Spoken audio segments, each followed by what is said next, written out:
Did you know that in America there were over 300 recorded armed resistant movements? Yes, from the brave warriors of the Bacon Rebellion, the Stono Rebellion, Nat Turner, to the ingenious plots of Denmark Vesey and Gabriel Prosser. We're going to look at one of the largest movements, the Louisiana Uprising of 1811, and how they came very, very close in creating a black republic, a land of freedom, true democracy, and protection from European oppression.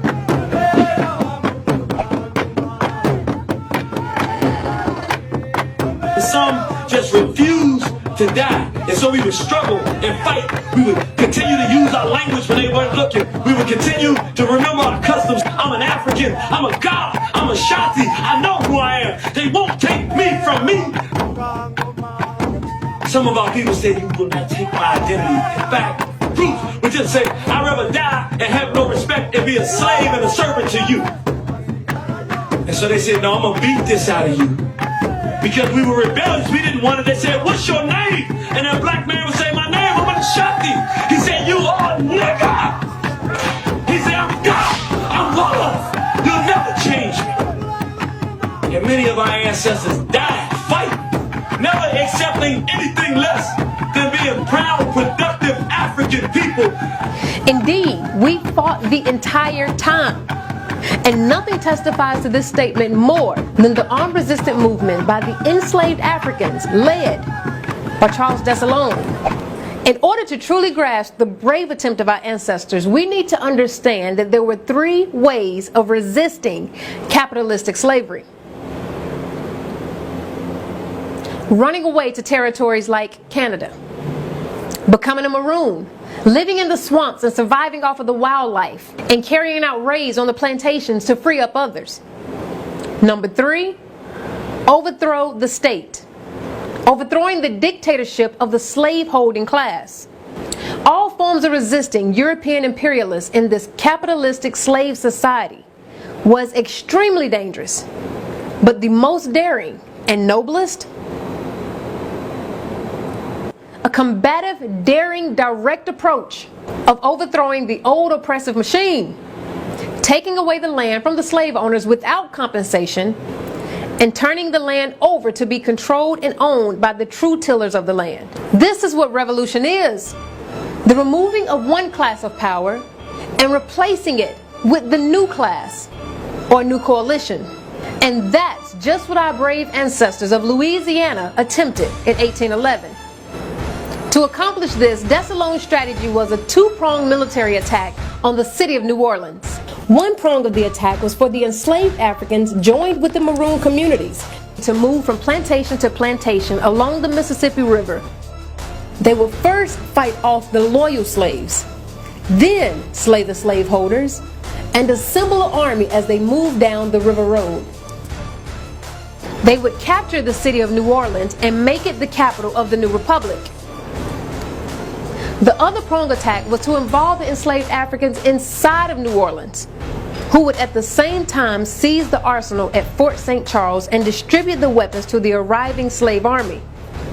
Under Dessalines' directions, New Orleans would serve as the base of a liberated zone where slaves from all over the South could come to gain their freedom. Dessalines and his comrades began the uprising with two slogans: on to New Orleans and freedom or death. There were no promises, there were no guarantees that it would work. But under this tyranny, it was better to fight than to die under their oppressive rule.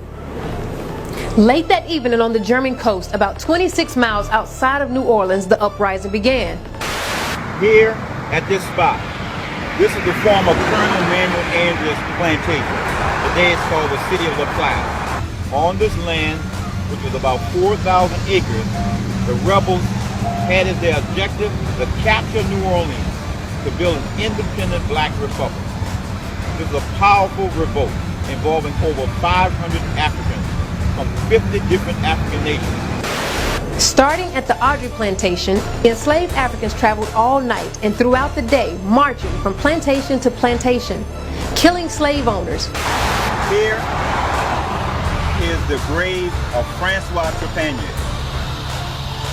who was one of the most brutal and oppressive slave owners.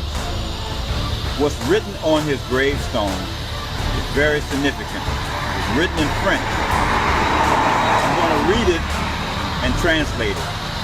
It says, in memory, Francois Trepanier, killed by the slaves of 1811. February 10th, 1811. One would ask, why would they put this on his tombstone? They put this on his tombstone, the U.S. militia and his family, as a means to make him a hero.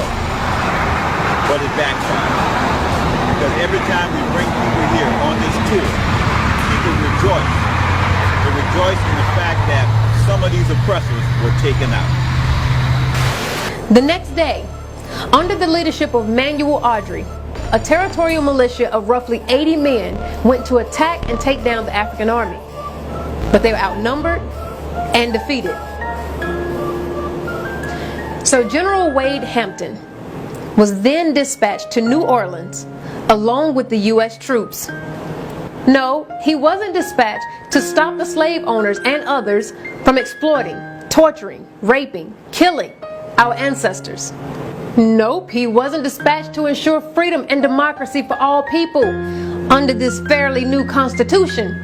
No, those proud American patriots under the banner of the red, white, and blue marched in to end any hope of democracy for our ancestors and to place them right back under the oppressive rule of the slave owners and the white power structure. Governor Wade Hampton's army, together with Major Milton at Destrehan Plantation, being well armed, was able to stop the uprising. Some of the leaders were captured, placed on trial, and executed. Their heads were cut off and placed on poles for more than 60 miles along the river in order to frighten and intimidate the other enslaved Africans. So the question is this uprising just like so many others in America? Was it successful? Absolutely. They did not achieve their goal of creating a true democracy, but it did show future generations to resist and continue fighting when your civilization is being attacked. Later that year, the Africans rose up, and this was followed in 1812 by a new round of plots and revolts inside the city of New Orleans. Over the next several decades, the resistance escalated until finally the children and the grandchildren of the 1811 revolutionary Africans would triumph and defeat the dictatorship of the slave-holding class in the Civil War. Understand that when any African, whether enslaved or free, fought to liberate themselves, seek land, and come from under European oppression, it jeopardized the very wealth system of what Europeans were creating with this exploitation. And this meant death. So yes, any revolutionary African that put forth an effort to create change by simply having the audacity to fight is considered a success in my book. And all of our ancestors that died trying to create a better situation for themselves and future generations, which includes you and I, deserves our honor and our respect.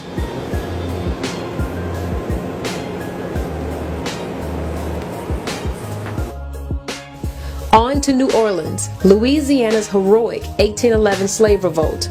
This book includes in-depth information and documents pertaining to our revolutionary ancestors and their heroic fight for freedom. This is information that you do not receive in school. If you would like a copy of this book, you can go to thegreatgriot.com.